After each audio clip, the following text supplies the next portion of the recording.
Madame, Monsieur, bonsoir. Bienvenue à cette nouvelle édition de Géopolis cette semaine. Faut-il croire que la crise anglophone vient de prendre une tournure inquiétante avec la mort de 5 hommes des forces de défense et de sécurité tués par des inconnus dans la zone anglophone?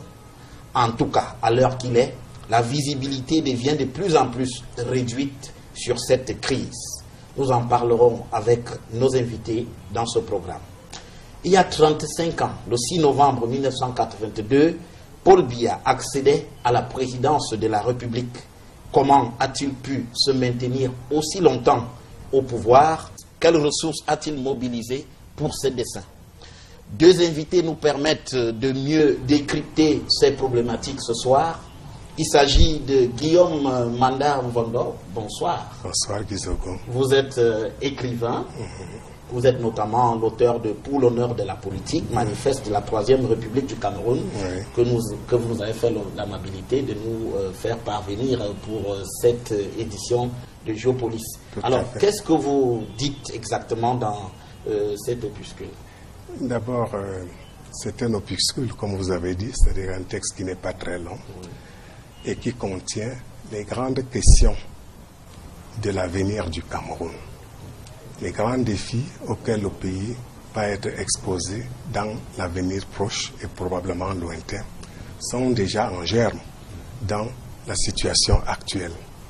Donc, en partant de ma simple réflexion et des échanges que j'ai eus avec pas mal de compatriotes sur le temps long et à différents niveaux de la société, j'ai rassemblé 2, 3, 4 petites choses qui servent maintenant d'orientation pour ceux qui veulent comprendre ce que peut être la République du Cameroun après le président Biya. C'est pour ça que je parle ici de manifeste de la Troisième République du Cameroun. Alors, votre parti pris est celui de l'après-Biya. Quand on voit ce titre. Absolument, absolument. Je pense que c'est là où nous avons le plus l'inquiétude aujourd'hui. À l'intérieur du pouvoir, comme à l'extérieur, dans le parti au pouvoir, comme dans les partis d'opposition, nous sommes rentrés dans une dynamique où nous pensons que le chef de l'État sera toujours là. Ça fait que personne ne pose le problème. Vous allez au SDF, personne ne pose le problème de la Biya. Personne ne pose le problème au sein de RDPC. Personne au sein de l'UNDP. Personne au sein de la société civile. Pourtant, 35 ans après, on ne peut pas s'amuser à se dire que M. Biya sera éternel là où il est. Et si on ne se prépare pas à ce qui va se passer après lui, comment nous allons vivre? C'est ça le problème. Donc moi j'estimais que je devais déjà lancer ma part de débat à mon petit niveau, en espérant que d'autres personnes pourraient justement, sur la base de ce que j'aurais écrit là, trouver une source d'inspiration pour contribuer à ce que notre pays ne s'arrête pas. Le jour où le président Biya s'arrête, vous comprenez un peu. C'est ça. Alors, merci Guillaume Manda Mvondo d'avoir accepté notre invitation sur Equinox Télévision. Ouais. Alors, avec vous ce soir, Jean-François Mbenga, bonsoir. Bonsoir Guy, merci de m'avoir invité. Alors, vous êtes journaliste, vous êtes dans la communication du RDPC. Vous êtes cadre de ce parti, donc vous occupez des questions de communication. Et merci aussi d'avoir accepté de venir sur ce plateau après le 6 novembre, il y a juste quelques jours, pour la célébration des 35 ans du renouveau. Vous étiez en Anglais, bon, Tout à fait, tout à fait. Vous êtes président des sections. Je suis vice-président des sections, donc j'ai organisé le meeting du 6 novembre. Ça s'est bien passé. Ça s'est bien passé. Voilà. Alors, premier sujet de débat, premier sujet dans ce débat ce soir, la crise anglophone. Comme je l'indiquais à l'entame de cette émission, 5 hommes en tenue, donc des gendarmes et des militaires qui assurent la sécurité dans la partie anglophone à l'heure qu'il est, ont été tués par des inconnus. Et donc, c'est un bilan lourd à l'heure qu'il est, 5 morts. Et comment qualifiez-vous, Guillaume Manda Mvondo, la situation dans la crise anglophone à l'heure qu'il est, avec ces nouveaux développements? C'est une situation grave, c'est le moins qu'on puisse dire. Et il y a chaque jour qui passe des incertitudes qui s'ajoutent à d'autres incertitudes. Et une réaction du pouvoir du gouvernement qui est stable, qui ne bouge pas. Donc, moi, on devrait s'attendre à mieux, à plus que ce qui est fait alors. Absolument. Je ne sais pas moi qui le dis. La crise anglophone, ça date du mois d'octobre 2016. Si les solutions que le gouvernement avait apportées à la crise étaient aussi efficaces qu'on nous l'a dit, nous ne serions pas aujourd'hui à déplorer la mort de 5 gendarmes ou 5 hommes en tenue. Après tout ce qui a été dit, on nous a dit, bon, voilà, on va apporter une commission du multiculturalisme et du bilinguisme. Une autre fois, on va interpeller les leaders pour couper les têtes. Ensuite, on les a libérés pour apaiser. Et ensuite. Mais le problème, c'est que ce n'est plus seulement les civils, c'est-à-dire que les villageois, les paysans et tout ça qui sont en danger. C'est nos forces de défense qui sont maintenant en danger. Et à partir de ce moment-là, ça devient très, très complexe, très, très difficile. J'espère pouvoir dire quelle est la lecture que je fais de ça et éventuellement aussi voir si on peut, sur la base de ces éléments-là, donner un peu une nouvelle inspiration à ceux qui ont la charge de régler ce problème-là. Donc je vais profiter pour dire toutes mes condoléances aux familles qui sont éprouvées. Et moi, j'ai beaucoup de militaires dans ma famille. Moi, ils ne vont pas, même quand ils vont à l'extérieur, ce n'est pas pour aller mourir. Moi, je leur dis ça. Et donc, quand ça arrive comme ça, là, c'est extrêmement difficile à supporter. Et je crois que nous avons le droit d'être de tout cœur avec tous ceux qui vivent cette douleur actuellement. Alors, merci pour ces premières explications, Guillaume Mandam Vondor. Alors, Jean-François Mbenga, comment qualifiez-vous la situation dans la partie anglophone? Comme l'a rappelé Guillaume Mandam Vondor à l'instant, on a fait il y a des actes qui ont été posés, mais visiblement, ce n'est pas suffisant. Oui, la situation est devenue événementielle. Pour nous journalistes, c'est un événement, puisqu'aujourd'hui, presque toutes les chaînes de télévision du monde en parlent, presque toutes les radios du monde en parlent, alors que d'habitude, nous n'avons pas tant de publicité dans ces chaînes internationales. Parce que ça préoccupe l'opinion internationale, l'opinion nationale. Alors, on se rend compte aujourd'hui qu'en fait, les sécessionnistes ont profité des revendications sociales des avocats et des enseignants, n'est-ce pas, pour créer un effet de masse. L'effet de masse, c'est qu'à un moment donné, nous avons cru que tout le monde avait basculé. On avait beaucoup de gens dans la rue qui manifestaient et on pouvait croire que tout le monde avait basculé dans l'autre camp, c'est-à-dire le camp des sécessionnistes. Bon, cet effet de masse, effectivement, a beaucoup impressionné, puisque le président de la République de Genève a dit qu'on arrête la violence et qu'on pense au dialogue, qu'on pense plutôt au dialogue, que le dialogue était possible. Il avait déjà dit en décembre de l'année dernière. Bon. Aujourd'hui, on se rend compte, avec un peu de recul, on se dit en fait, les sécessionnistes sont venus expérimenter leurs moyens de violence, c'est-à-dire utiliser la rue pour faire de la violence et mettre en place une armée. Parce que là, il s'agit de la branche armée des sécessionnistes, celle qui tue en ce moment. C'est une armée terroriste. C'est-à-dire qu'ils sont effectivement passés à cette phase de terrorisme.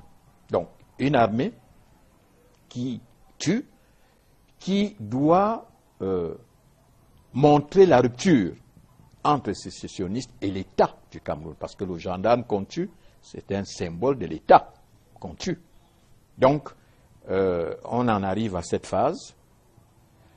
Alors, est-ce que cette phase en annonce d'autres? On ne peut pas anticiper en ce moment.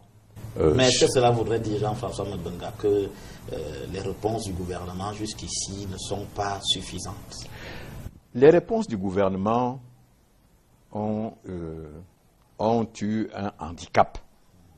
Dans un premier temps, les gens sont descendus sur le terrain pour jouer au sapeur-pompier. Quand ça a éclaté, il fallait arrêter le feu. Donc, il y a eu toutes ces descentes-là pour dire aux gens qu'est-ce que c'est que cette affaire-là.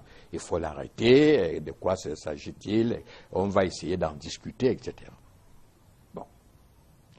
Dans une deuxième phase, on envoie des gens pour collecter des informations. Pour dire, en fait, si nous voulons dialoguer, il faut bien que nous ayons des éléments pour dialoguer. Il y a quoi? Qu'est-ce que les gens veulent? Qui revendiquent? Est-ce les populations à la base? Est-ce l'élite? Est-ce les séparatistes? Etc. Il fallait donc que les gens descendent sur le terrain pour collecter de l'information. C'est la mission la dernière émission. Oui. C'était donc une mission de collecte des informations. Pendant ce temps, le président était absent du pays. On espérait donc à son retour, il trouverait toutes ces informations collectées et à partir desquelles, après un tri, n'est-ce pas, qui soit guidé par ses préoccupations, on allait donc passer à cette phase de dialogue. Donc, entre-temps, par rapport aux revendications des avocats et des enseignants, beaucoup de concessions ont été faites. Beaucoup de concessions ont été faites. Bon. Donc, le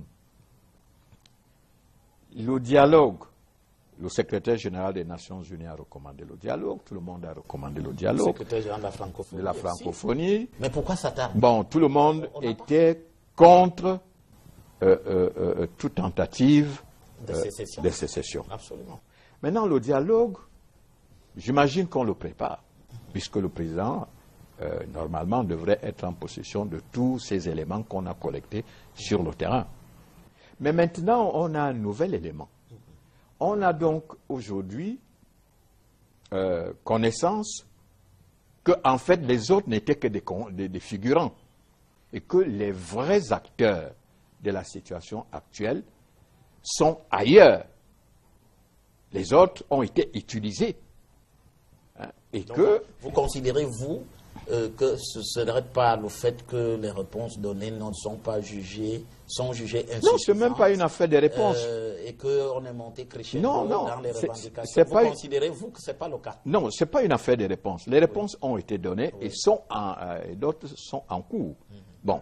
Donc, maintenant, on se rend compte qu'effectivement que ceux qui manœuvrent, ceux qui sont acteurs de cette situation ne sont pas ici, sont à l'étranger. Ça fait donc un autre handicap. Avec qui dialoguer? Mais on avait envoyé des missions quand même à l'extérieur. On avait envoyé des missions à l'extérieur justement pour informer les autres Camerounais, francophones et anglophones réunis, pour leur dire ce qui se passait au pays. Parce que là-bas, les gens sont sur les réseaux sociaux. Et alors, les gens qui sont sur les réseaux sociaux reçoivent une information, reçoivent de la désinformation, n'est-ce pas? Et prennent du faux pour du vrai. Alors, il fallait donc que ces délégations-là aillent leur expliquer que voici ce qui se passe au pays. Et voici la position du gouvernement. Oui. Alors, bon. On vous a bien compris sur cette question. Guillaume Mandam, est-ce qu'il faut penser que les réponses qui ont été apportées jusqu'ici sont suffisantes? Et finalement, est-ce que le problème, comment percevez-vous cette crise aujourd'hui? Je te remercie pour cette question-là. J'ai bien suivi l'approche et la synthèse du grand frère, mais je crois qu'il va me pardonner de ne pas être du même avis que lui. Parce qu'il y a beaucoup de choses qui ont été galvaudées.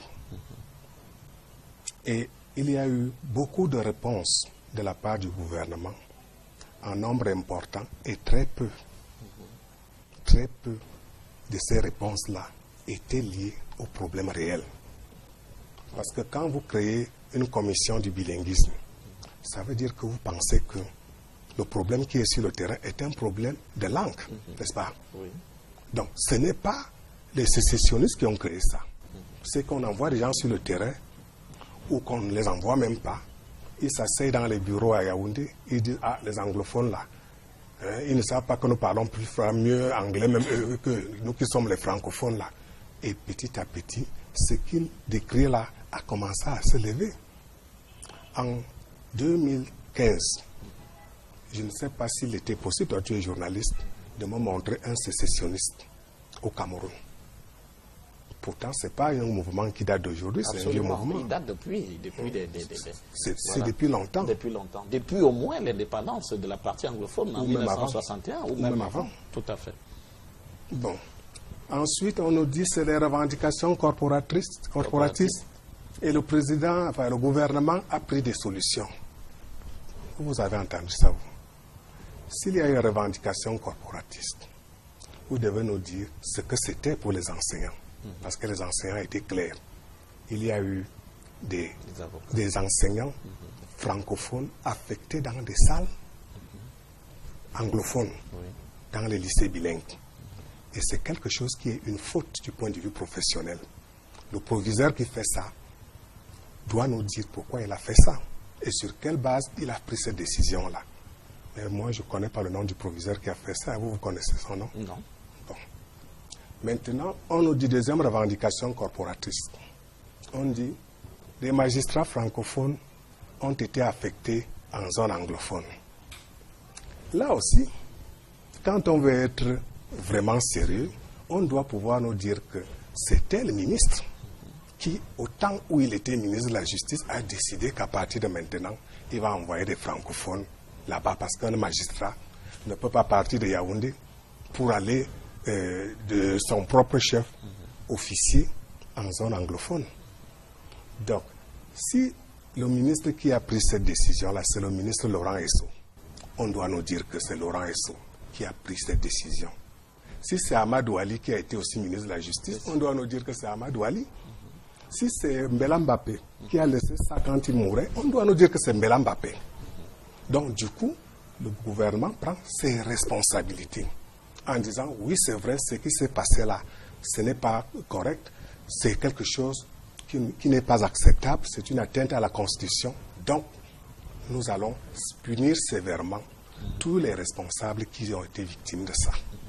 Ça, c'est ce que nous aurions eu en octobre-novembre 2016. Un gouvernement qui reconnaît que des acteurs du gouvernement ont fauté et qui sévit. Si on avait eu ça, moi je suis sûr qu'on ne serait pas arrivé à ce stade-là. Mais on a eu des situations où, très rapidement, on a commencé à nous vendre l'agenda caché. Des la thèse de l'agenda caché. Oui, des gens qui sont arrivés là parce qu'ils ont d'autres préoccupations, ils ne sont pas sincères, ils ne sont pas ceci, ils ne sont pas cela. Le grand frère vient de le dire là tout de suite, qu'il y a eu une mission à l'étranger. Moi, je sais que tous les gars de la diaspora voient Equinox TV. S'ils voient Equinox TV, ça veut dire qu'ils peuvent voir la CRTV aussi. Donc, ils peuvent, dans les mêmes conditions, suivre les messages du ministre Chiroma, exactement comme moi qui suis à Yaoundé. Je les suis à la radio. Le fait qu'ils soient en Australie n'est pas un problème. Donc, s'il y a une commission qui va à l'étranger, ce n'est pas aux Camerounais que cette commission va expliquer le problème. C'est aux partenaires institutionnels du Cameroun. Ce qui veut dire que si un ministre d'État, membre du gouvernement, est à la tête d'une mission en Belgique, on devrait le retrouver chez M. Juncker. Oui. On devrait le retrouver dans la commission des droits de l'homme en disant non, bon, on vous a dit des choses, nous on ne fait pas ça. On devait le retrouver comment on l'appelle encore chez les Alsaciens là. Oui. Au conseil, à Strasbourg, oui, au Parlement européen. Il aurait pris la parole.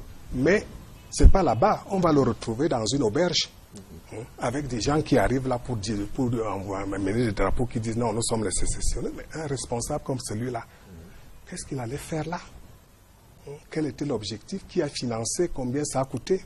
C'était une mission du gouvernement. Bon. Et si vous voyez maintenant ce qui se passe maintenant, ça va nous coûter cher. Avec la violence sur le terrain. Oui, quand c'est la violence comme ça, mais les militaires, il faut bien qu'ils se déploient. Or, nous avons à dépenser de l'argent pour mettre en place la commission du bilinguisme et du multiculturalisme. On a nommé les gens, on a donné les budgets, mais jusque-là, le Premier ministre va toujours sur le terrain pour collecter des données. Moi, j'ai bien envie de savoir ce qui se passe là-bas. Donc, c'est pour moi, je pense que nous avons l'habitude, je le dis dans mon livre, de donner d'apporter des solutions non conventionnelles aux problèmes réels.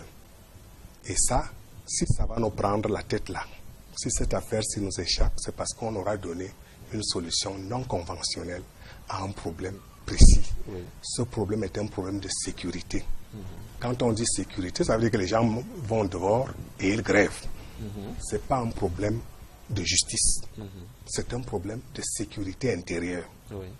Quand les avocats descendent dans la rue pour revendiquer ce qu'ils revendiquent, c'est un problème de sécurité intérieure. Mais c'est aussi un problème politique, Guillaume Mandam Vondon. C'est maintenant au patron de la sécurité intérieure de faire la part des choses.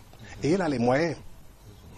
Vous ne pouvez pas me dire que dans ce nord-ouest que moi je connais, là, que j'ai fréquenté, quelqu'un comme le fond de Mancon, quand il veut savoir ce qui se passe dans son village, il a besoin que c'est les policiers qui viennent lui dire ça. Moi, je veux qu'on me dise ça.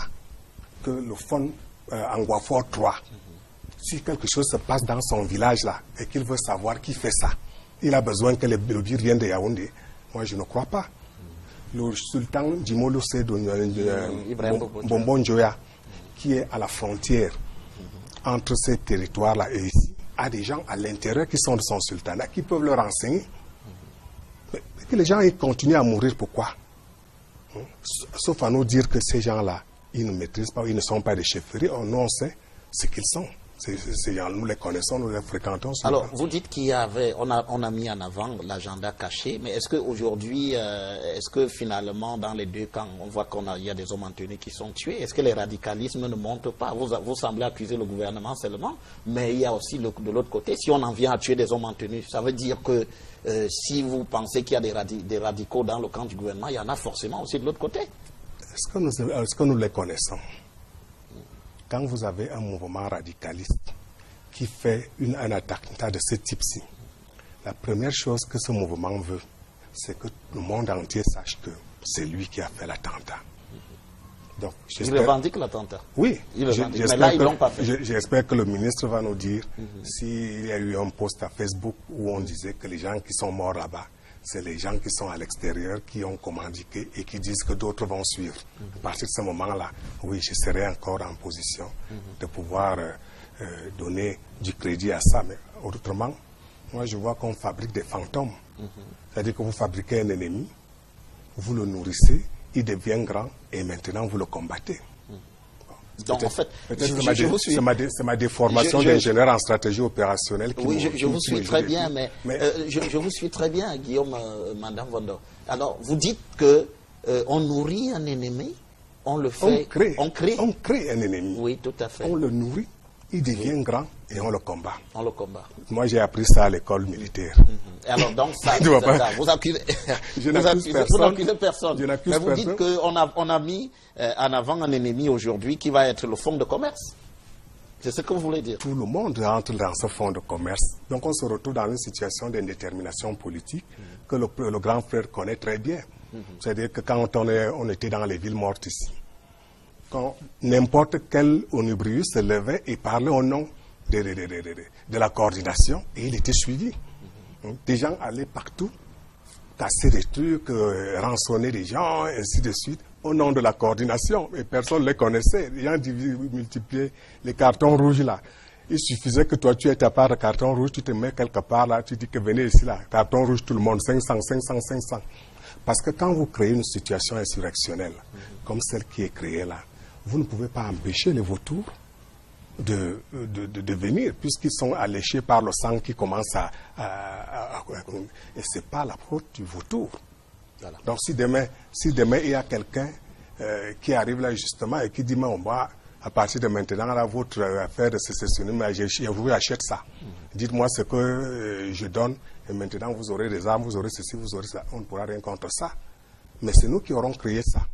Parce qu'une des fonctions de la politique, depuis les premiers hommes, c'est d'éviter la guerre. C'est pour ça, c'est pour faire... Alors on ne l'a pas évité dans la crise anglophone, on ne l'évite pas. On n'est pas en train d'éviter. On l'appelle. Oui. Alors, donc on aurait fait quoi? On aurait dû commencer déjà le dialogue. Le secrétaire général de l'ONU a appelé au dialogue. La secrétaire générale de la francophonie a proposé sa médiation. Vous trouvez qu'on est lent là? On n'est pas lent. C'est le temps des grandes réalisations, c'est comme ça qu'on appelle ça. C'est le temps des grandes réalisations. On n'est pas lent. Mais ce que je veux dire, c'est que quand on a l'habitude de faire des choses, j'ai travaillé pour le RDPC, j'ai coordonné des élections, j'ai fait des tas de trucs pour eux contre l'argent, comme mercenaire si tu veux. Mais quand on a une situation comme celle-là, ce n'est pas ce que moi j'ai appris, que je vois là. Ce n'est pas ce que j'ai vu, que je vois là. Et ce n'est pas quand je cause avec des gens qui sont du même métier que moi, ils disent que non, ça ne se comprend pas. Donc le problème c'est ça. C'est-à-dire que, comme je vous ai dit, on ne va pas au fond. Parce que même quand on analyse politiquement la question, on ne va pas au fond. Oui, on reviendra sur cet aspect avec vous tous les deux. Alors, Jean-François Mbenga, il y a quand même des mandats d'arrêt internationaux qui ont été lancés par le Cameroun là, pour interpeller à peu près 15 personnes qui sont à l'extérieur du Cameroun. Est-ce que ce n'est pas la ligne dure qui est vraiment privilégiée à l'heure qu'il est? Le dialogue n'est-il pas sous le boisseau? Bon, je crois, je n'ai personnellement pas encore eu confirmation. J'ai vu ça dans un journal et j'ai suivi dans les radios étrangères. Bon, il est possible qu'il y ait cette démarche. Mais je voudrais revenir un peu sur ce qu'il a dit. Il y a deux erreurs au départ, parce que il veut dire que ça a été créé. Il y a deux erreurs au départ. Il y a le complexe de la majorité. Les francophones ont usé de ce complexe. Ils en ont même abusé.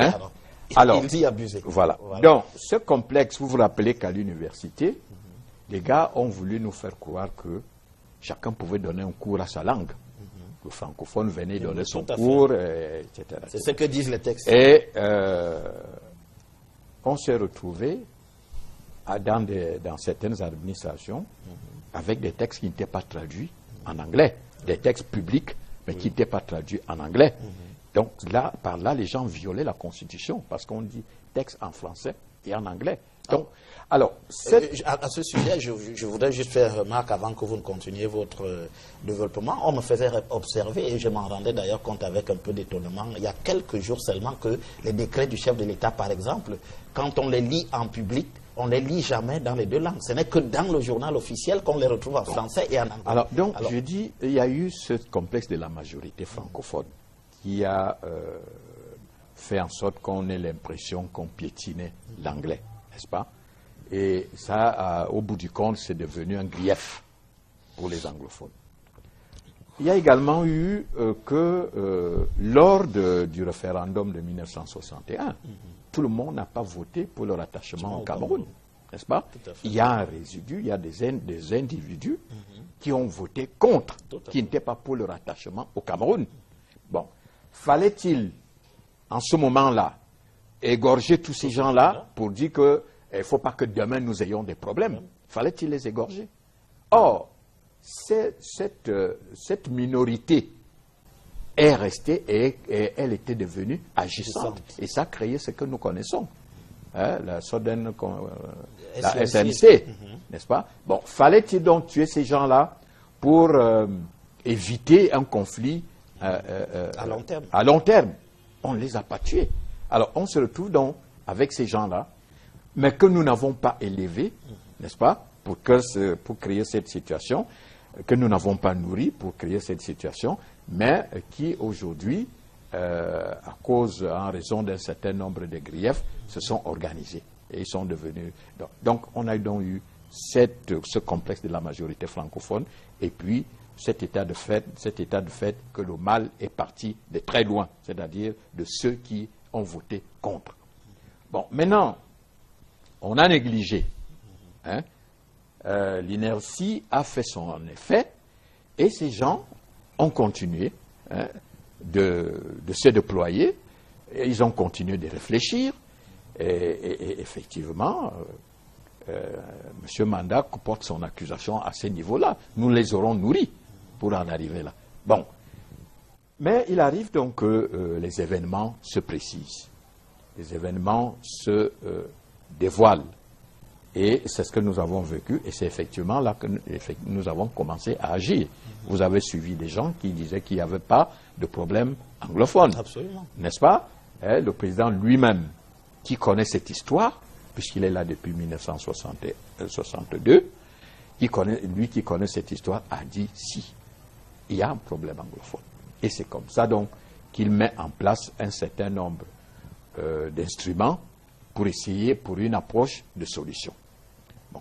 Le multiculturalisme qui a été créé, effectivement, doit veiller à ce que l'anglais et le français puissent avoir une part égale dans le déploiement des dossiers, etc., c'est-à-dire dans l'expression des Camerounais, et surtout l'expression de gouvernance, etc. Bon, c'est ce qu'on a reconnu, et là, il y a eu on a donc fait des concessions. Le multiculturalisme reconnaît que le Cameroun est un pays de communautés. Parce que quand nous disons francophone et anglophone, nous sommes d'abord camerounais, n'est-ce pas? Nous ne sommes pas anglais, nous ne sommes pas français. Hein? C'est une culture d'acquisition que nous avons. Nous ne sommes pas nés avec ça, mais reconnaissons-nous d'abord comme étant une communauté camerounaise. Donc, le nord-ouest, le sud-ouest et les autres communautés nationales ont une culture, ont une identité. Il faut d'abord qu'on se reconnaisse par là. Bon, et que maintenant, l'anglais et le français, qui sont des acquisitions récentes, des langues de travail, puissent également avoir une même place, n'est-ce pas, dans notre déploiement administratif, etc. Alors, bon, voilà donc sur ce point-là. Bon, maintenant, la dernière de la question que vous m'avez posée, parce que j'ai commencé par lui répondre.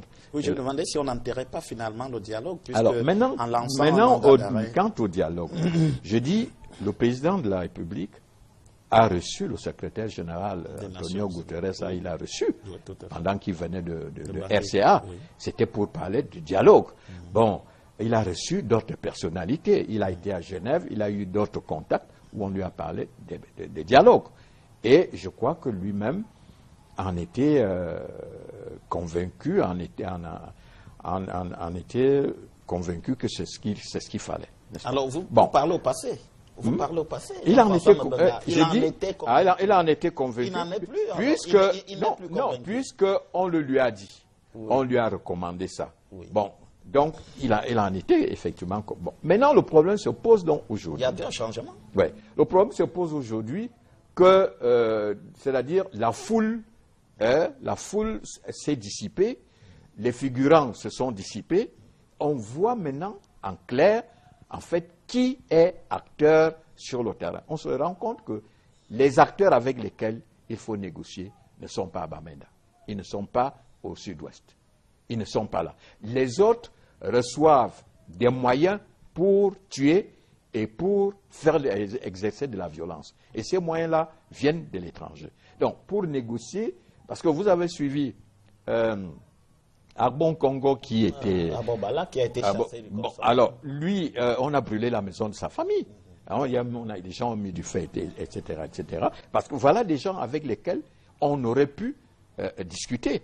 Mais maintenant que ces gens sont écartés et que les vrais patrons de ce qui se passe là-bas sont à l'étranger, alors pour le moment, le dialogue devient un handicap. Alors, Jean-François Mabenga, vous avez évoqué deux aspects que vous considérez comme étant les grandes fautes, le complexe des francophones, et puis vous évoquez également... les résultats du référendum de 61 qui ont créé un résidu de révoltés. Sur le terrain politique, il n'y a pas un débat, il n'y a rien à dire. Sur le terrain politique, quand vous faites allusion sur le terrain politique, vous le dites, sur le terrain politique, les anglophones demandent une redistribution du gâteau national. C'est clair, tout le monde l'a suivi. Alors, quand on vous dit que les anglophones sont 5e personnalité de l'État, et non pas de ministre de la Justice, et non pas ceci, et non pas ça, ils demandent donc que le gâteau soit revu. Est-ce que ce n'est pas ce débat-là qu'il faut ouvrir aujourd'hui? Ça, c'est une solution purement politique, locale. Jean-François Mbengue, est-ce que ce n'est pas le débat qu'il faut ouvrir aujourd'hui, qui reste à ouvrir? Est-ce qu'il n'y a pas ce débat? Pour ouvrir ce débat-là, oui, on n'a pas besoin de s'asseoir ensemble. On n'a pas besoin. C'est-à-dire que pour ce débat-là, on remet en place la nomenclature, oui, et on voit où faut-il mettre un anglophone. Oui. C'est-à-dire à ce niveau-là, la solution est très facile. C'est-à-dire la solution... pas de forme de l'État, non, on n'en discute pas. Non, on ne discute pas de la forme de l'État, ça c'est inutile. Okay. Donc, il faut repartir le gâteau. Mais maintenant, là aussi, il faut tenir compte qu'ils sont 20% de la population. Bon, ça veut dire qu'il faut que nous entrions dans une forme de codification de nos rapports. J'ai eu la chance d'être à l'université Louis-Marie à Montréal. On a vu là-bas que les francophones qui sont là-bas et les anglophones, oui, ils ont un code. C'est-à-dire que vous devez avoir tant d'ambassadeurs. Les autres en ont tant. Donc tout est codifié pour qu'il n'y ait pas ce genre de revendication qu'il y a un ministre là-bas, nous on ne l'a pas ici, nous on n'a pas de ministre à tel endroit. Si on a dit que la justice est pour les Anglais, vous restez tranquille, la justice reste pour les Anglais, etc. Donc on va peut-être en arriver là, mais je crois que pour le moment, le dialogue global qui aurait pu avoir lieu, peut-être qu'il est mis entre parenthèses. Par contre, la solution politique, ça, celle qui consiste à repartager le gâteau. Non, elle est inévitable. À repartager le gâteau, elle est très abordable. Alors, Guillaume Mandam-Vondo, alors sur la question politique, je vois que vous brûlez d'impatience de répondre. Alors, vous avez des choses à dire. D'accord. D'abord, permettez-moi de répondre d'abord à deux ou trois petites choses que le grand frère a dites. Pour lui dire que moi, pour parler de la crise anglophone, je n'ai pas besoin de monter jusqu'à 1961. En 1983, Zengele était ministre de l'Éducation. Il a entrepris de réformer le GCE Advanced Level en introduisant des matières obligatoires à côté des matières facultatives. Si j'étais déjà né, ça veut dire qu'il était déjà né. Nous avons suivi ce débat ici. Et il y a eu une levée de bouclier de toute la communauté anglophone contre ça. Les événements leur ont donné raison, puisqu'aujourd'hui, nous avons plus d'enfants francophones qui passent le GCE qu'il y en a des enfants anglophones qui passent le GCE. Donc, ils ont eu raison de s'attenir, de s'accrocher à cet héritage-là. Et ils ne sont plus les seuls à en bénéficier. Ça, c'est la première chose qui va nous envoyer dans la partie politique. C'est pourquoi je dis qu'on ne va pas mélanger les choses comme ça, parce que ça risque de m'embrouiller. Le deuxième cas, il était toujours là et il était déjà né, a eu lieu à la CRTV. Ce jour-là, le rédacteur en chef télé, on a nommé un rédacteur en chef télé qui s'appelait Eric Tchingé. Oui. Il y a eu une telle pression que pour régler le problème, on a dû diviser les rédactions en deux. Donc, un rédacteur en chef française, de langue française, Charles Ndongo, et rédacteur en chef de langue anglaise, Eric Tchingé. Il me démentira aussi pour ça. Là, c'est exact. Donc, ça veut dire que ce n'est pas aujourd'hui. Nous avons toujours eu ce problème-là et nous avons toujours réussi à le régler. Et le problème maintenant, pourquoi aujourd'hui, là, nous ne réussissons pas à régler un problème que nous réglons presque tous les jours depuis des années. Et parler de l'université, c'est la même chose. Vous allez au conseil de l'ordre des avocats, au barreau.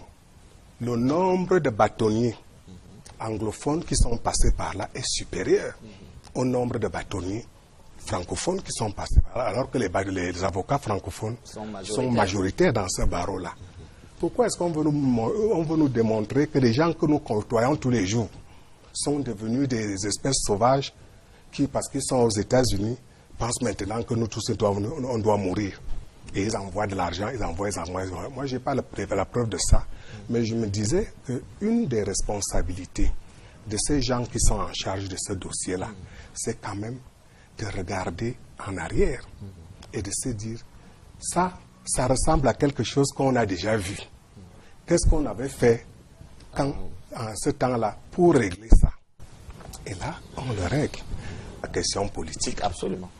C'est une question qui est reléguée dans le non-dit depuis le début. On est dans le tabou là. Dans le non-dit. C'est-à-dire que tout le monde sait ce qui est en jeu. Oui. Mais personne ne pose le problème. Moi, je peux vous dire, parce que bon, pour des raisons professionnelles, moi je suis consultant international, j'ai mon propre réseau de renseignement que j'utilise quand j'ai besoin de faire des choses. Alors, et qu'est-ce que vous savez à ce sujet? Je peux dire ça ici. Ah, vous pouvez. Nous sommes là pour ça. Nous sommes là pour éclairer l'opinion, pour que les uns et les autres sachent ce qu'il en est. Voilà. Alors, les dessous de cette crise aussi. Si vous voulez connaître les dessous, vous devez prendre un instant T0. Oui. Et cet instant T0 correspond à la mort d'Agbor Tabi. Vous savez qui était Agbor Tabi, n'est-ce pas? Secrétaire général adjoint à la présidence de la République. Voilà. Il y a quelques mois, il est mort. Il y a quelques mois. Il y a l'année 2016. Oui, début 2016. C'est ça le degré zéro de toute la crise anglophone. Si j'ai un peu de temps, je peux vous donner des exemples, des détails. Oui. Et je vais remonter un peu plus haut. Vous avez le temps, allez-y. En 2003, Inoni Ephraim est secrétaire général adjoint de la présidence de la République. Absolument. Il coince le président de la République dans un couloir à la présidence. Et il lui dit, Excellence, vous avez mis plus de 7 ans comme Premier ministre. Il n'est pas question qu'une autre personne batte votre record. Traduction en langue bantou. Ma famille là, est déjà en train de faire 6 ans. Donc il n'est pas bon qu'il fasse plus que toi parce que ça va faire mauvais. Et le président, je vous le révèle aussi, lui dit, Monsieur Inoni, votre temps arrive. Et en 2004, il nomme Inoni Premier ministre et chef du gouvernement. Mais ce qui est intéressant, c'est qu'il nomme à la place qu'occupait Inoni. C'est Jean Philémon qui le rappelle du Canada pour le mettre secrétaire général adjoint de la présidence de la République. Et en 2009, quand Inoni part du gouvernement, c'est Jean Philémon qui lui succède. Donc, jamais 203, tout le monde commence donc à regarder avec beaucoup d'intérêt le poste de secrétaire général adjoint de la présidence de la République, en sachant que, comme les premiers ministres ne doivent pas mettre plus de 7 ans, quand le temps de l'autre va arriver, on va être attentif à celui qui est là pour savoir qui le président compte nommer après. Oui. Et c'est comme ça donc que Victor Agbor-Tabi devient secrétaire général adjoint de la présidence de la République. Et il prend vraiment cet instant d'attente-là au sérieux. Il construit une très belle maison à Biting. Si tu veux, on va aller si tu veux voir ça. Parce qu'il estime que le palais du Premier ministre actuel là n'est pas à la hauteur du Premier ministre que lui il fait. Et dans les milieux ambazoniens, dans les milieux anglophones de Yaoundé, il y a une déclaration qu'il fait, qui est reprise en boucle et que beaucoup d'anglophones reconnaissent. No man, son of a woman, can impeach me to stand as prime minister in this country. No man, son of a woman, can impeach me to stand as prime minister in this country. Oui. Aucun homme, né d'une femme, né de taille à m'empêcher de devenir premier ministre dans ce pays. Mais pourtant, il n'est pas devenu. Il part donc. Oui. Ce qui a donc pour effet de relancer la course. Vous comprenez? Oui. On relance la course. Après sa mort. Oui, oui, immédiatement après, puisque si vous prenez le moment entre la mort d'Agbor-Tabi et le déclenchement de la crise anglophone, il n'y a pas plus de 3 mois. Je ne crois pas qu'il y a 3 mois ou 4 mois. Donc, si nous sommes dans le réel, là, parce que bon, on perd déjà des militaires et tout ça, là. Nous, on va garder encore des informations, là, que ça nous sert à quoi. Donc, il devient donc clair que dans cette affaire-là, le président va prendre une décision. Oui. Puisque le favori est décédé, on a donc 3 favoris possibles. Les gens se disent, ok, les analystes, hein, le président de la République peut choisir cette fois de nommer l'anglophone le plus puissant de la majorité, de la machine présidentielle, c'est-à-dire Atanganji, de la MESAM, membre du comité central, secrétaire permanent du Conseil de la sécurité. Il devient donc le favori numéro 1. Mais on dit, bon, comme le vieux est aussi quelqu'un qui prend souvent les gens de court, il peut aussi opter pour un remplacement numérique. En ce moment-là, on s'intéresse donc à quelqu'un qui est dans le village, l'arrondissement ou le département de l'actuel Premier ministre. Et celui qui arrive en tête de course, c'est Faye Yengo Francis. Faye Yengo Francis, dont la maison est située en face de celle du Premier ministre au village, là, dans leur village, là. À côté des 2 hypothèses, c'est-à-dire d'un côté l'hypothèse Atanganji, l'hypothèse Faye Yengo Francis, on envisage l'éventualité que le président puisse renvoyer dos à dos ces 2 prétendants pour faire venir un outsider. Et celui qui est le mieux placé comme outsider, c'est celui qu'on appelle dans ce milieu-là le disciple anglophone le plus aimé du président, c'est-à-dire Victor Mengot Aré. Voilà les 3. Donc, au départ, la crise anglophone a seulement pour objectif de faire pression sur le président pour qu'il comprenne que Yang Philémon ne fait plus l'affaire. Bon, et ça fait donc que quand il se retrouve, lui, Yang Philémon, qu'on veut pousser à la porte, à la tête des premières délégations qui vont là-bas pour faire le dialogue, rien ne sort de sérieux, ne peut sortir de là à ce moment-là. Parce que, comme on dit, politiquement, c'est lui le problème. Et manifestement, le président aussi n'a pas voulu céder à ça. Il est resté solidaire, il l'a maintenu là où il était. Et c'est pour ça que ça s'est aggravé. Donc, même quand vous entendez cette déclaration-là où Atanganji dit qu'il n'y a pas de problème anglophone, il ne faut pas le comprendre au premier degré. Il faut comprendre que non, ce n'est rien. C'est quelque chose qu'on va arranger là, quand le vieux aura compris ce qu'on veut. Donc, s'il était devenu Premier ministre en décembre 2016, là, si Atanganji était devenu Premier ministre, il n'y aurait plus de crise anglophone. Alors, parce qu'on aurait eu des messages de soutien de tous les villages pour dire que c'est la décision qui a été prise. Donc, ça s'est emballé, donc, parce qu'il y avait d'autres personnes qui sentaient leur poste menacé. C'est le cas de Laurent Esso. Quand je dis cette fois-ci, quand on dit, mais qui a envoyé les Anglais francophones en zone anglophone? Ça ne s'était jamais passé avant. Donc les nominations au ministère de la Justice. Justice. C'est les nominations au ministère de la Justice.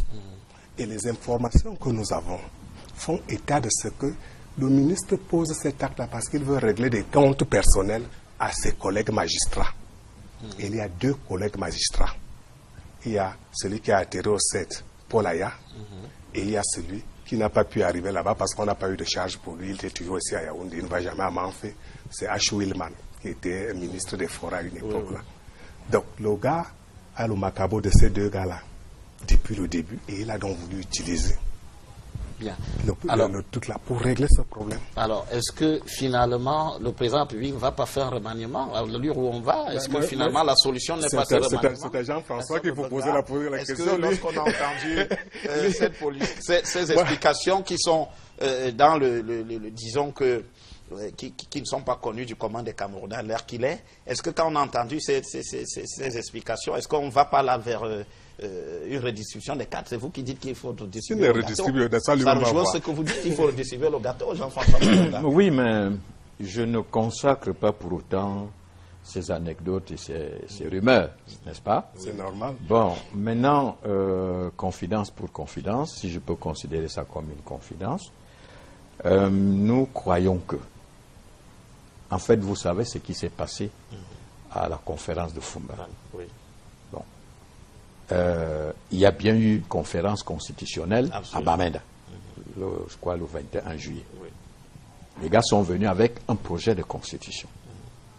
Nous sommes mal placés pour savoir ce qui s'est passé. Pourquoi ce projet de constitution avait-il disparu? Et c'est celui, dit-on, d'Aïdjo qui est passé. Bon. On dit que les mallettes d'argent ont circulé. Bon, je n'en sais rien. Alors, vous voyez, M. Mandat se se préoccupe de l'après-Biya. Oui. Il sort cet opuscule pour dire qu'est-ce qui va se passer. Mais c'est la même question que ces anglophones se posent. Nous avons raté Fumban. On ne peut pas corriger l'histoire. Ça, c'est passé. Maintenant, pour ce qui arrive, il faut que nous soyons préparés. Il ne faut pas que nous soyons, comme ils disent, une fois de plus, roulés dans la farine, comme ils le disent. Alors, moi, je vois ici la toile. C'est-à-dire, il y a en toile le fond, n'est-ce pas, l'après-Biya. Et ça fait partie. Qui structure cette crise. Et ça fait partie, n'est-ce pas, des bagarres que les gens, que les communautés mènent aujourd'hui. N'est-ce pas? Donc, c'est au plan politique en dehors, c'est-à-dire le partage du gâteau national, probablement une étape, mais les gens, eux, là-bas, se posent des questions sur l'après-Biya. Sur l'après-Biya. Voilà qui nous permet de faire une transition, justement. Le deuxième sujet de cette édition de Géopolis porte sur les 35 ans de Paul Biya au pouvoir. 35 ans depuis le 6 novembre 1982. Guillaume Mandam-Vondor, comment le président de la République a-t-il pu se maintenir aussi longtemps aux affaires? Alors, Guy Jiroko, c'est une question que je me suis posée il n'y a pas très longtemps. Et je vais vous raconter, c'est une anecdote, Jean-François Mbenga pourra le prendre sur ce registre-là. Donc, je suis les travaux de l'Assemblée générale, la dernière Assemblée générale des Nations Unies. 72e. Des Nations Unies. Oui. Et je vois là quelqu'un qui est un chef d'État, le chef d'État du Rwanda, Paul Kagame, à la Voix de l'Amérique, c'est pas à la CRTV. Paul Kagame, le journaliste lui demande s'il y a en Afrique des présidents qui l'ont marqué ou bien avec qui il a des relations, tout ça là. Et Kagame répond, je summarise, je ne sais pas tout à fait les mots, mais si comme toi tu connais les trucs, tu peux rentrer dans la base de données, tu trouves l'interview, parce que c'était public. Oui. Il dit, je remercie le président Gbagbo, parce qu'il m'a donné un conseil qui m'est aujourd'hui resté très utile. Le président Gbagbo m'a dit qu'en Afrique, là, s'il y a un chef d'État à qui tu peux demander conseil quand tu as un problème vraiment grave, c'est le président du Cameroun. Et il dit qu'il a consulté le président régulièrement. D'abord, il a consulté comme aucun autre président, il a consulté. Et chaque fois que le président Biya lui a donné un conseil, ce conseil s'est révélé judicieux et plein de sagesse. Donc s'il y a quelqu'un qui a tout son respect, sa différence, c'est le président Biya. Quand vous êtes Camerounais comme moi, un ancien opposant, et que vous entendez là que ce n'est même pas un membre du RDPC qui parle pour qu'on dise qu'il veut être nommé à la place de Chiroma. Ce n'est pas ça, c'est un président de la République, un chef d'État. Et ce que je vous dis là, vous pouvez le vérifier avec Kofi Annan, vous pouvez le vérifier avec François Hollande dernièrement, vous pouvez le vérifier avec beaucoup de grands de ce monde. Et la question que je me suis posée est la même que tu te poses. Mais ce vieux chinook-là, comment il fait 35 ans après pour continuer à faire de l'effet sur les gens comme ça? Parce que c'est inédit. Donc moi je me suis dit, il faut peut-être que c'est moi qui sois un peu plus humble, surtout quand je parle de mon président. Il y a des choses qui relèvent de la grâce. Vous dites qu'il y a des choses qui relèvent de la grâce. De la grâce. Mais il y a aussi, est-ce qu'il n'y a pas... Individuellement, oui, oui, il y a des choses qui relèvent d'abord de la grâce. De la grâce. Et on peut considérer que le parcours exceptionnel qu'il aura eu à la tête de l'État au Cameroun relève de cette grâce que Dieu donne individuellement aux gens. Maintenant, il y a l'autre problème. C'est les gens qui vivent sous la grâce.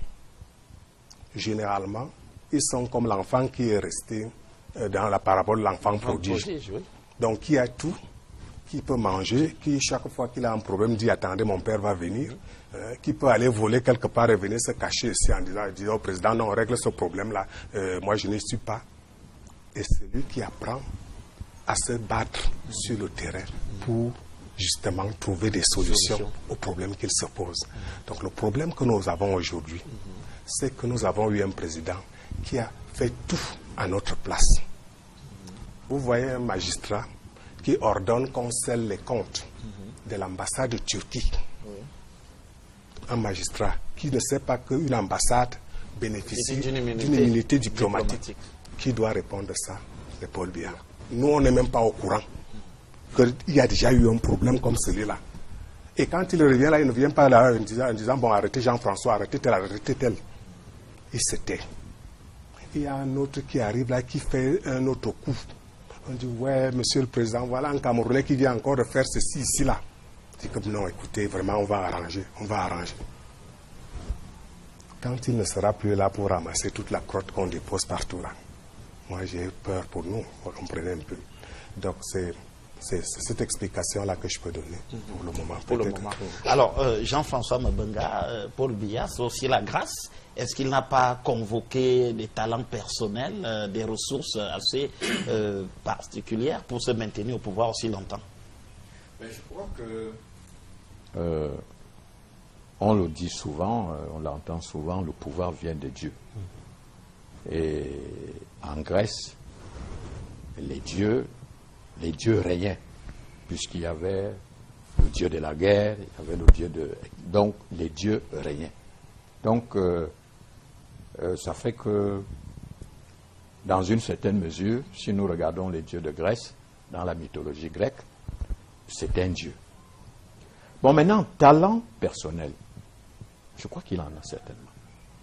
Parce que quand on observe les politologues et tous les autres qui regardent, on a l'impression que le président Paul Biya gouverne à l'aide d'instruments politico-scientifiques qu'il sait fabriquer, n'est-ce pas, dans des disciplines telles que la psychologie, la sociologie, l'anthropologie, etc. Parce que on constate qu'il a une merveilleuse connaissance des communautés camerounaises et des potentialités politiques de chaque région. Alors, pour y arriver, ce n'est pas aussi facile que ça. Alors, ça fait que certaines mesures qu'il a prises, le président Biya n'est pas dans l'idéologie scientifique. Il a opté pour le pragmatisme, n'est-ce pas, le pragmatisme valorisant, c'est-à-dire qu'on résout le problème cas par cas, selon les lieux, selon la conjoncture. Ça aussi fait partie des instruments qu'il utilise. Le président Biya respecte énormément les leaders traditionnels. Alors, là aussi, vous savez qu'aujourd'hui, ils ont une rémunération. Tout à fait. Alors, donc, ça aussi, ça entre dans ces méthodes de pouvoir. C'est-à-dire, c'est la ruse alors. C'est beaucoup de ruse. C'est beaucoup de... Il n'y a pas de la roubladise. Mais parce que quand vous avez donc connu les communautés camerounaises, vous voyez la place du chef dans les communautés camerounaises, n'est-ce pas? Ça fait que le chef était un pôle politique en lui-même. C'était un pôle politique en lui-même. Bon, donc ça fait partie de ces stratégies, c'est-à-dire des éléments, des facteurs pour lesquels on peut dire qu'il est resté longtemps au pouvoir. Bon. Le président Biya a diversifié ses pôles d'amitié dans le monde. C'est pas rien, c'est très important. Il est sorti du carcan de la France. Voilà. Il a diversifié. Cela lui donne une dimension internationale absolue. Le président Biya a choisi la démocratie. Mais les gens ne peuvent pas savoir ce qu'on gagne, ce qui gagne dans cette démocratie. Parce qu'avec la démocratie, il y a d'autres leaders qui se créent. Il n'est plus le seul leader. La démocratie donne l'opportunité à un pays d'avoir d'autres leaders politiques. Alors que quand vous êtes tout seul, vous devenez un problème, vous devenez une cible. N'est-ce pas? Aujourd'hui, tel est député, tel est sénateur, tel est conseiller municipal. Alors, imaginez un instant qu'il est à lui tout seul réuni tout cela. Donc la démocratie a également apporté, a beaucoup apporté à ces méthodes de gouvernance. Parce que cette démocratie crée d'autres leaders dans le pays. Le président a opté, je crois, pour une gouvernance verticale. Ça lui permet de mieux contrôler le système. Ça monte, ça redescend, les dossiers descendent, les dossiers remontent. N'est-ce pas? Ça permet qu'il contrôle tout le système dans cette gouvernance verticale. N'est-ce pas? Bon, donc, il y a comme ça un certain nombre d'instruments que le président a mis en branle et qui ont favorisé effectivement sa longévité au pouvoir. Et en plus, le président n'est pas entré au pouvoir, ne gouverne pas par procuration, comme dans les pays développés. Parce que dans les pays développés, c'était un groupe de pression qui te met au pouvoir. Et vous faites d'abord pour leurs intérêts. Ce qui se passe dans les pays développés, on dit démocratiques, etc. Mais quand vous gouvernez par procuration, évidemment, vous n'avez pas besoin de connaître qui est breton, si vous êtes français, qui est breton, qui est alsacien, qui est je ne sais pas moi quoi. Vous avez déjà une feuille de route qui vous est imposée. Alors, donc, je crois donc que tout cela réunit, tout ce talent, parce que ça fait partie de ces talents, plus la grâce de Dieu, eh bien, ça fait que le président a donc eu le temps de rester longtemps au pouvoir, et surtout qu'au plan économique, il a, en désétatisant l'économie, il a donné naissance, il a facilité l'avènement d'une classe d'hommes d'affaires et même d'une classe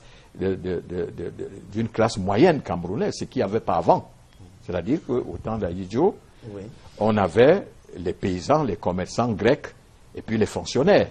Bon, mais là, il a créé une classe moyenne qui n'existait pas. Bon, donc, qu'est-ce que vous voulez que ces gens-là fassent? Ils sont contents et ils le soutiennent, ils votent pour lui. Parce que tout ça se répercute au niveau du vote, au niveau de l'élection. Mais c'est quand même que les élections sont toujours très contestées. Bon, mais je ne sais pas. En démocratie, les élections sont toujours contestées. Vous avez suivi les déclarations de M. Mouna, non, qui dit qu'en 92, le président Biya n'a pas gagné. Ben, pourquoi il ne l'a pas dit à cette époque-là? Il aurait pu, en tant qu'avocat, il ne pouvait pas être inquiété. Il aurait pu déclarer que voilà, ce que vous venez de voir là, Biya n'a pas gagné. Bon, quand ça vient maintenant, on ne peut plus prendre ça en considération parce que c'est dans un autre contexte. Donc, il est candidat, etc. Bon, donc, les élections sont régulièrement contestées. Vous avez vu au Kenya. Odinga a refusé la deuxième partie de l'élection. Bon, il voulait que les gens votent pour qui finalement? Parce que maintenant, ils contestent même le vote, la deuxième élection de Ourou. Il voudrait donc que ça se passe comment? Hein? Donc maintenant, il continue de contester alors qu'il a refusé de se représenter, de passer au deuxième tour. Donc les élections sont toujours contestées. On en a vu en Europe lorsqu'il y avait eu Aubry et je sais plus, Ségolène, etc. Donc voilà, il y a toujours ces contestations. On a vu aux États-Unis, Bush et Gore. Bon, Al Gore. Bon, là-bas, on nous a dit que non, c'est parce que seuls les anglo-saxons doivent être présidents de la République, pas les autres. Bon. Donc, il y a toujours des contestations, n'est-ce pas? Il y a toujours des... Donc, on ne peut pas... Bon, on enregistre. C'est des opinions. Quelle est la part, effectivement, Jean-François Mabenga, Guillaume Mandan-Vodor, quelle est la part, effectivement, des ressources personnelles que Paul Biya a pu mettre? Vous parliez de la grâce au départ, mais est-ce que, finalement, l'opposition, par exemple, l'accuse sur la tripartite en 91 de n'avoir pas respecté les termes de cette entente? Est-ce qu'il n'a pas joué de ruse, de roublardise et de n'avoir pas respecté la parole, finalement? Non, ils n'ont pas joué, J'étais là. J'étais déjà né, j'étais déjà journaliste, j'étais déjà universitaire, donc j'étais là pendant la tripartite. Le président a bavardé, il a discuté avec les gens qui étaient, parce que tout le monde n'a pas la même valeur dans une société. Ceux qui avaient une certaine légitimité se sont retrouvés ensemble. Ils ont fait une analyse objective de la situation et ils sont parvenus à un consensus. C'est pour ça que Frondi se retrouve président du SDF. Quand vous regardez toute l'ossature qui entoure le chairman du SDF en termes de ressources humaines, c'était formidable. Les Anyangoué, les Kofele Kalé et tout ça, et tous ces gens-là. Comment vous expliquez que 20 ans après, un parti comme celui-là n'ait pas pu convaincre au point qu'on prenne quelqu'un de compétitif pour le mettre à la tête du parti? Il y a eu une entente. Et cette entente-là était une entente pour la paix sociale. Le pays traversait de très graves difficultés au niveau économique. Il faisait place à une crise sociale sans précédent. Donc il devenait clair pour tous les politiciens de cette époque-là que ce n'est pas dans cet environnement-là que quelqu'un pouvait déployer une stratégie politique ou tout ce que vous voulez. C'est pour ça que les choses se sont passées comme ça. Quelqu'un comme Maître Yondo, que moi j'ai fréquenté pratiquement pendant 20 ans, il te dit que moi, par exemple, je n'ai pas voulu être président, bien qu'ayant créé la coordination des partis d'opposition, parce que je comprenais qu'à cet endroit-là, à ce moment-là, je ne pouvais pas faire mieux que le président Biya. Donc, comme quand tu es un opposant, tu ne viens pas encenser ton adversaire, tu te tais et tu te recules. Donc, c'est cette capacité-là à créer, à fédérer des énergies autour d'un consensus. Ce qui est essentiel par-dessus tout. C'est ça qui était à l'origine. La deuxième fois, parce que là je vous parle de 92, lors de la deuxième élection en 96, c'est le même consensus. Je crois que le grand frère, c'est qu'ils se sont retrouvés à Genève. Hein. Vous savez ça. L'UNDP. de 17, voilà. Il y a eu une entente entre les principaux partis du Cameroun. C'est ce qui permet à Bello Bouba de rentrer dans le gouvernement après la présidentielle 97. C'est toujours quelque chose qui est le résultat d'une concertation et d'un consensus. Et il a pu y arriver parce qu'il connaissait les Camerounais. Les mentalités. Il savait ce que chacun voulait. Faibles les uns et les autres. Il savait ce que chacun voulait. C'est-à-dire quoi? On a acheté des gens, on fait quoi? On leur promet des choses? Non, on ne peut pas dire qu'on leur promet des choses, on leur demande ce qu'ils veulent. Pourquoi ils viennent en politique. S'ils disent qu'ils viennent pour l'argent et qu'on peut régler le problème de l'argent, qu'est-ce que tu veux? Est-ce qu'on peut dire qu'il y a corruption à ce moment-là? Quelqu'un qui vous dit, bon, moi, écoutez, moi, je ne veux pas être député, je ne veux pas être sénateur. Donc, si vous me traitez très bien, je préfère encore rester le chairman de mon parti et envoyer les gens quand je peux. Vous ne pouvez pas le traiter de haut. Parce qu'il est sincère, il veut il a besoin de quelque chose et on lui donne cette chose-là. Donc, ce qui est dérangeant, c'est que ce que je disais là, la vie à l'ombre d'un saint, ça fait que les gens n'ont pas réfléchi à l'après-Biya. Tout le monde s'est comporté comme si Biya était éternel. Et c'est là où on va y entrer. On va entrer maintenant après 35 ans, la question devient centrale. Oui. Il va bien falloir penser à ce départ-là et à s'organiser. Il faut déjà parler. Il faut déjà poser la question sur la table. Maintenant, personne ne pose la question. Je crois que la seule personne qui a insisté un pas, c'est Amadou Moustapha et son ANDP. Parce qu'eux, ils ont déclaré qu'il n'y a pas de soutien au candidat du RPC. Donc, le candidat, l'ANDP va présenter son propre candidat. Mais Bello Bouba Maïgari n'a pas eu ce courage-là. Lors du dernier congrès de l'UNDP. De dire que, bon, écoutez, on est à 35 ans maintenant, là, notre ami ne peut pas dire que nous ne l'avons pas aidé. À partir de maintenant, nous voulons aussi aller de l'avant, histoire de voir si lui aussi nous retourne l'ascenseur. On aurait pu voir ça et on aurait regardé ça avec beaucoup d'intérêt. Maintenant, on n'en a même pas parlé. Bon, tu vois, maintenant, nous, on attendait tranquillement que le SDF tienne son congrès. Mais ce congrès-là, on nous a dit que c'est pour le mois de février. On attend de voir aussi. Et vous allez voir que tous ces gens-là ne peuvent pas bouger tant que les amis de mon grand frère là ne bougent pas parce qu'eux-mêmes aussi. Donc au RDPC, c'est aussi le statu quo. Mais on a vu, par exemple, après le 6 novembre, on a entendu des motions de soutien, des appels là, au président Paul Biya, qui se représente en 2018. Un mot et puis Jean-François Mabenga. Oui, par rapport à ça. Ce n'est pas le statu quo dans le RDPC. Il y a des signes qui ne trompent pas. Quand vous êtes lesquels, par exemple? Dans un carnaval de parti de masse, il y a des symboles qui sont forts. Vous savez que lors du dernier congrès ordinaire du RDPC, le président a affronté une concurrence, n'est-ce pas? René Senghele. Pour ne pas le citer. Oui, c'est pas n'importe qui. Oui. Et ce bonhomme-là a challengé le Dieu mortel en le regardant dans les yeux. Et il est venu l'assumer dans les journaux. Je crois que vous l'avez même reçu à Equinox pour qu'il vienne expliquer ce qui s'est passé.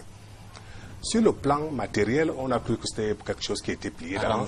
Mais d'un point de vue symbolique, il envoyait un message, pas même pour lui-même, parce que lui-même appartient à une génération qui est partie. C'était un message en direction de la base, pour dire non, ce que ce monsieur fait, quelqu'un d'autre peut le faire et il peut me le faire mieux. Donc si lui il le veut bien, moi qu'il me donne la partie là et que je gère parce qu'il a trop de choses à faire au niveau de l'État. Est-ce que c'est un discours qui est compris comme cela au sein du RDPC? Est-ce que tout le monde n'est pas un peu timoré? Tout le monde n'a pas le même niveau au RDPC, le même niveau d'information au niveau du RDPC. Il y a des gens qui ne m'ont jamais vu là-bas, vous comprenez. Mais moi j'ai bien travaillé là-dedans aussi. Il y a plein de gens comme ça aussi. Donc, pour le deuxième temps fort, le deuxième signal qui ne trompe pas, c'était au début de cette année ou au début de l'année passée, quand on a voulu dire qu'il faut un appel du peuple Bislan. Vous avez vu la réaction? Tout à fait. La réaction est venue d'Ibrahim Bombon-Joya, qui n'est pas n'importe qui dans ce pays. C'est une façon de dire que non. Le simple fait même qu'ils disent que non, attendez, réfléchissons. Pour les politiciens rompus, comme lui là, ça veut tout dire. Et vous arrivez maintenant au moment où le congrès doit avoir lieu et on vous dit que c'est renvoyé sine die. Ce qui, pour les politologues, pour les analystes, les stratèges et tout ça, là, ce sont les éléments là qui nous permettent de comprendre que dans le RDPC, là, tout n'est pas le long fleuve tranquille qu'on voit là. C'est seulement que comme ils sont des vieux politiciens, ils ont des codes et des moyens de communication qui ne sont pas accessibles aux militants de base ou aux citoyens lambda. Jean-François Mabenga, quelques signaux quand même, 35 ans, il y a eu des appels là pour le 6 novembre, on dit il faut que le président Biya se représente. Est-ce qu'il ne faut pas penser à l'après maintenant, Jean-François Mabenga? Bon, penser à l'après, c'est normal. J'en pense à l'après. Au niveau du RDPC, c'est des Camerounais qui sont là-bas, c'est des hommes qui peuvent avoir des ambitions, n'est-ce pas? Mais tant que nous n'avons pas vu constater des signaux suffisamment significatifs, on ne peut pas dire que la maison est en ébullition.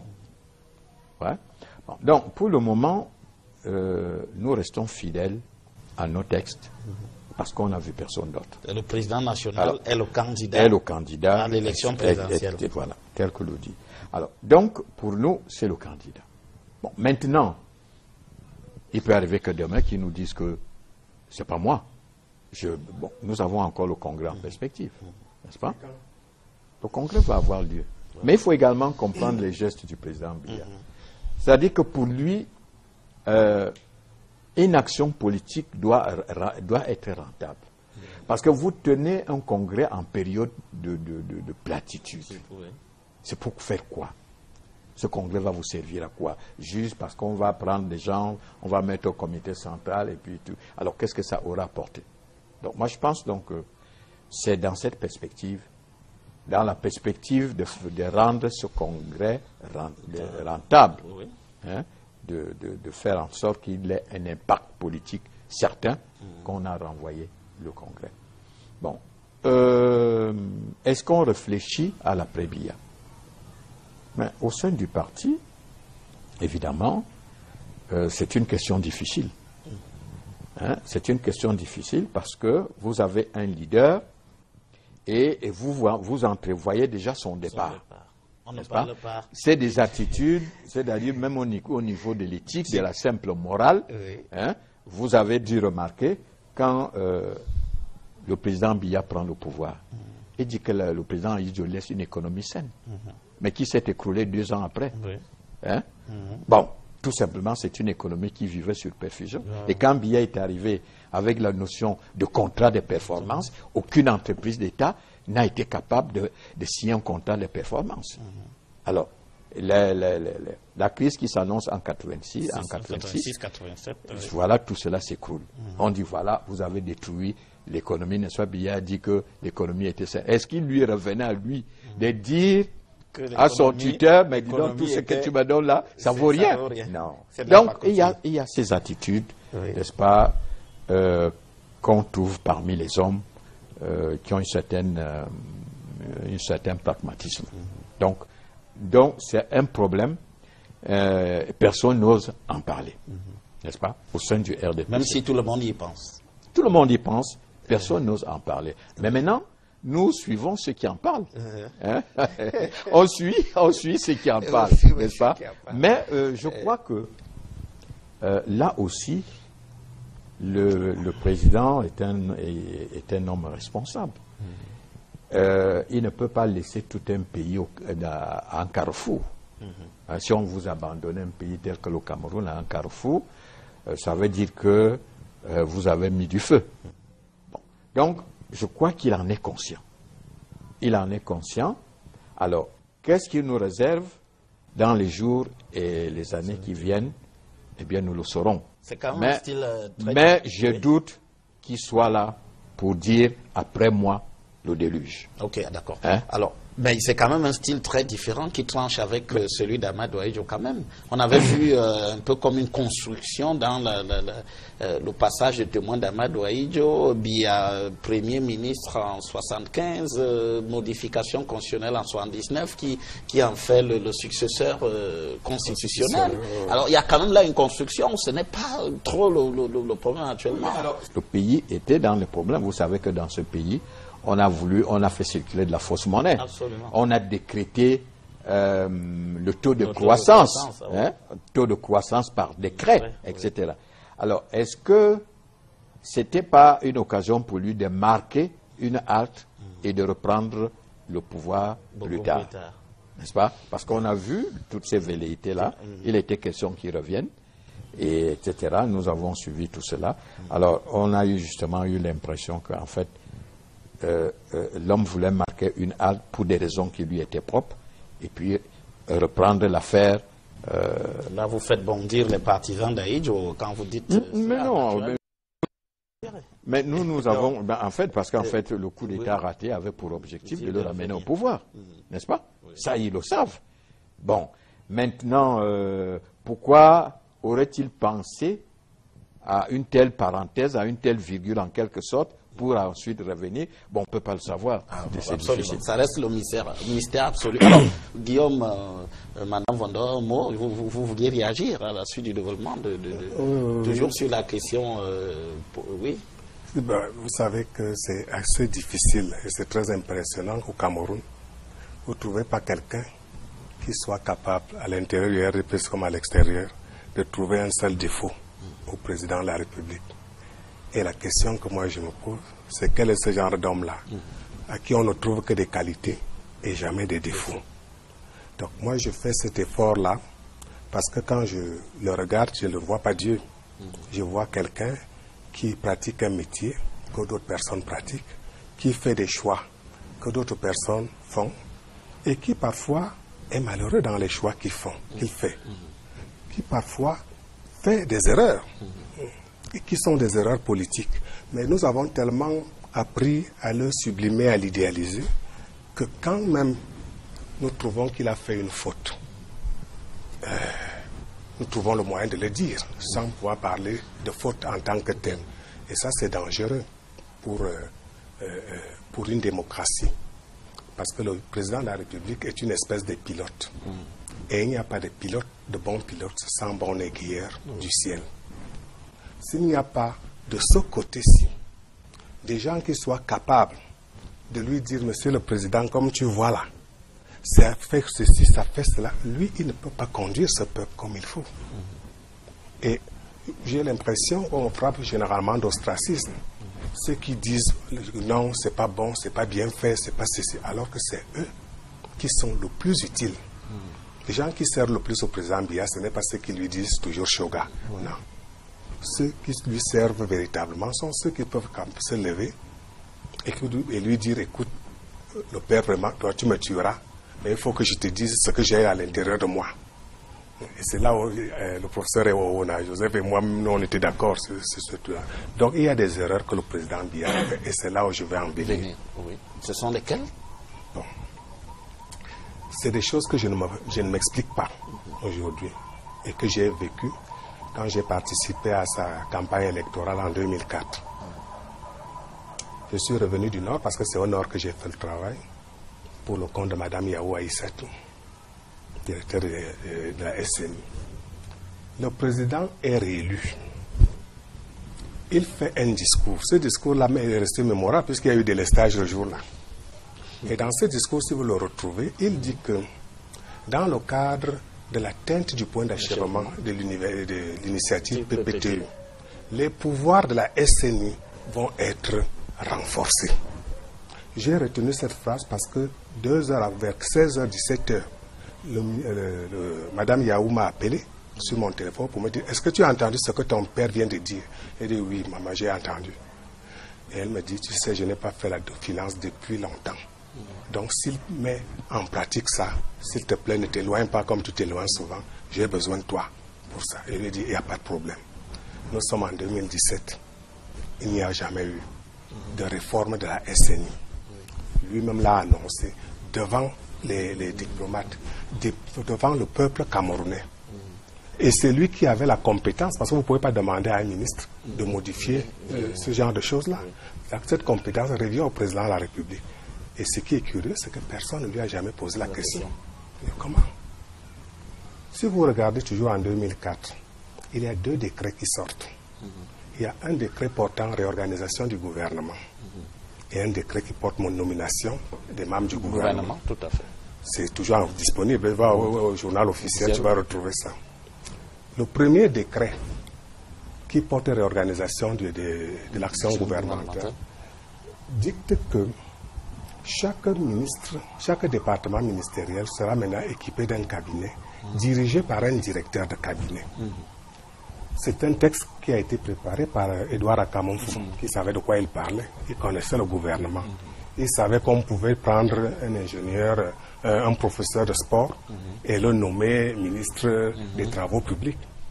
Bon, nous, on ne peut pas juger de la politique. C'est la discrétion, voilà. C'est discrétionnaire. Mais il faut qu'il y ait quand même à côté de lui quelqu'un qui est un expert du domaine et tout ça, qui peut lui permettre de travailler efficacement. C'est pour ça qu'on avait dit qu'il fallait qu'il y ait des directeurs de cabinet.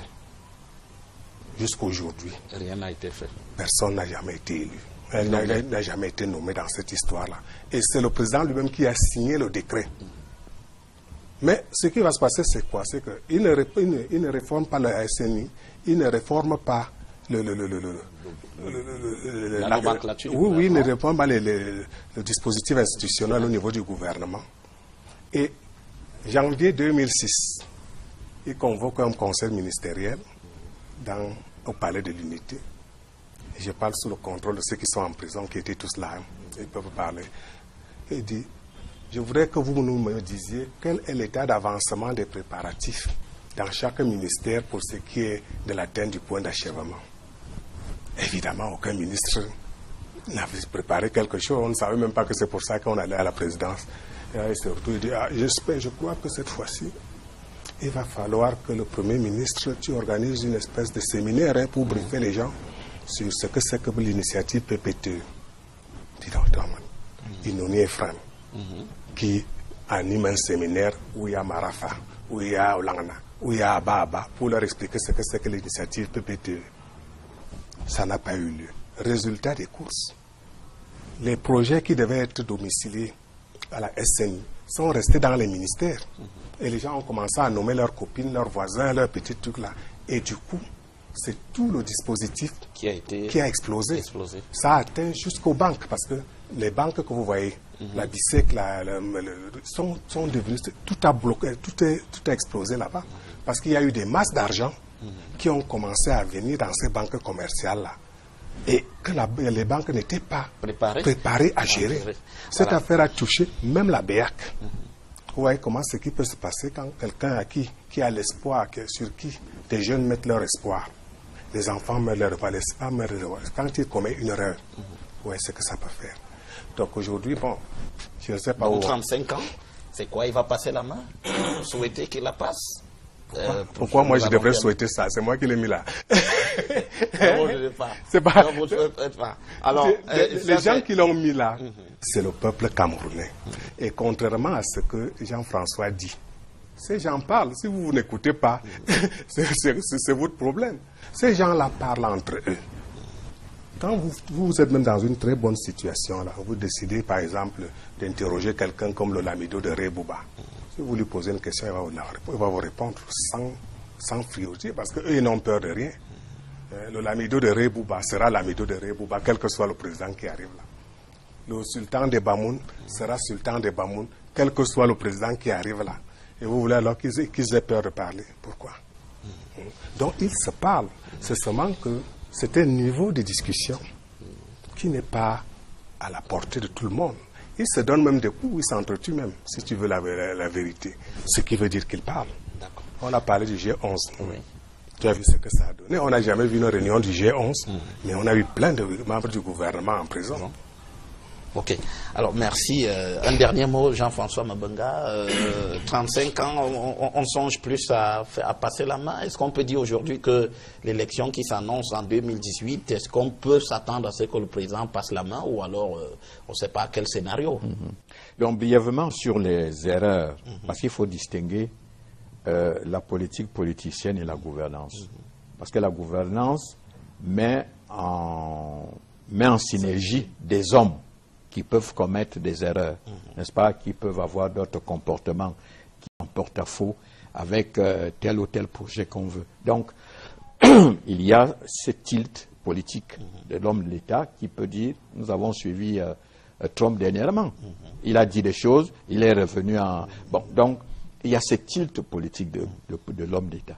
Donc, si on en est arrivé là, au niveau de la gestion de la SNI et de tout cela, certainement qu'il y a eu des problèmes de personnes par ailleurs. Alors, quand on regarde dans les 35 ans, je dis, nous attendons le Congrès. Hein? Bon, pour le moment, nous avons un seul leader, c'est lui, et nous estimons qu'il a des chantiers à parachever, c'est-à-dire pour rester fidèle à ses déclarations à Radio Monte-Carlo. En 91. Voilà. Pour dire que prospérité, démocratie, etc. Donc, qu'il sorte donc, après avoir atteint ses objectifs. Donc, qu'il termine ses chantiers. Et une fois qu'il aura terminé ses chantiers, il aura complété la Constitution. Il y a la Cour, la cour constitutionnelle et d'autres choses. Alors, et la décentralisation. Alors, il aura, une fois qu'il aura terminé, et des chantiers politiques, et des chantiers institutionnels, et des chantiers économiques, n'est-ce pas? Ben, en ce moment-là, il pourra partir. Donc, c'est pour cela que nous, on estime qu'au niveau du RDPC, qu'il termine ses chantiers.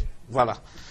Alors, merci Jean-François Mabenga. Vous êtes journaliste au comité central du RDPC, vous parlez de la communication du RDPC. Merci Guillaume Mandam Vondor, vous êtes écrivain et vous nous avez fait l'honneur de mettre à notre disposition votre livre pour l'honneur de la politique, manifeste de la Troisième République du Cameroun, qui est en réalité un opuscule dans lequel vous jetez quelques idées qui vous tiennent à cœur. Merci d'avoir accepté, monsieur, de venir débattre avec nous de la crise anglophone, mais aussi des 35 ans du président Paul Biya à la présidence de la République. Merci aussi à vous, chers téléspectateurs, d'être restés en notre compagnie pendant 90 minutes. Je vous donne rendez-vous dimanche prochain lorsqu'il sera 20h30 pour une nouvelle édition de Géopolis. En attendant, ne zappez pas. Restez sur Equinox Télévision. À bientôt, madame, monsieur.